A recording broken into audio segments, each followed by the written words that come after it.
আজকে দেখব আমবাগান। বরেন্দ্রভূমির একটি বিশাল আকারের আমবাগান। বর্ণমালা পৌরসভা বাংলাদেশের পশ্চিম তানোর উপজেলা, রাজশাহী জেলায় এটি অবস্থিত। চাঁপাইনবাবগঞ্জ সদর থেকে প্রায় ৩৫ থেকে ৪০ কিলোমিটার পাড়ি দিতে হবে। এই রাস্তায় চলার সময় সবুজের ছায়া আর গ্রামীণ সৌন্দর্যের অপার রূপ নিয়ে এই জায়গাটি যেন হারিয়ে যাওয়ার মতো, হারিয়ে যাওয়া বাংলার খোঁজ।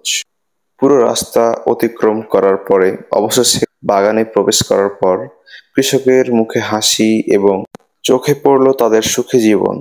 এখানে মালিক পক্ষের থেকে জানা যায় প্রায় ৪০ বিঘা জমিতে আম বাগান রয়েছে। এই আম বাগানে যেসব আম পাওয়া যায় কাটিমন, বাড়িফোর, রূপালী, গোলমতি, ব্যানানা এসব ধরনের আম পাওয়া যায়।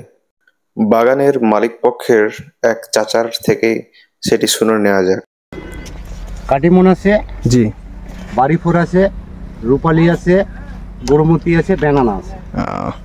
আম বাগান পরিদর্শন করার সময় আমরা আম্মায়ের সাথে গা ভাসিয়ে দিলাম।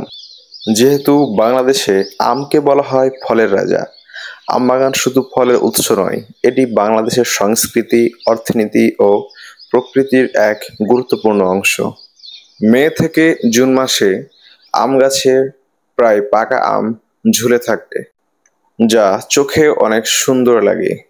বিশেষ করে রাজশাহী, চাঁপাইনবাবগঞ্জ ও নওগাঁ এই ৩ জেলা মিলেই দেশের সবচেয়ে বেশি আম উৎপন্ন করে।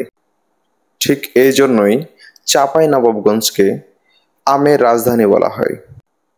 পরিশেষে বলতে হয়, এখানে মিশে আছে গ্রাম বাংলার প্রাণ, চাষার ঘাম আর প্রকৃতির নিঃশব্দ সৌন্দর্য। আজকের মতো এখানে শেষ করছি। আসসালামু আলাইকুম।